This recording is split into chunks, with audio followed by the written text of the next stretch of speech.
आपण भूमिका घेतली की प्रसादालयाचं जेवण बंद झालं पाहिजे, साई भक्तांसाठी नाही.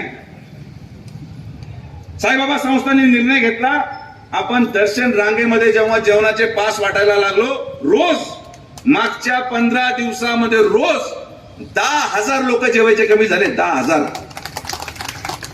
म्हणजे साई भक्त नव्हते तर कोण होते? हे कोण साईबाबांच्या या प्रसादालयामध्ये येऊन जेवत होते? हे भोजनालय नाहीये, हे प्रसादालय आहे आणि ते साई भक्तांसाठीच आहे. हा निर्णय शिर्डी ग्रामस्थांनी घेतला. माझ्यावर पूर्ण महाराष्ट्रामध्ये टीका झाली, पण मला आनंद या गोष्टीचा वाटतो बापू की शिर्डीचा प्रत्येक नागरिक माझ्या पाठीमागे खंबीरपणे उभं राहिला, कारण की या ग्रामस्थांना माहित होतं की हा मुलगा आमच्यासाठी बोलतोय.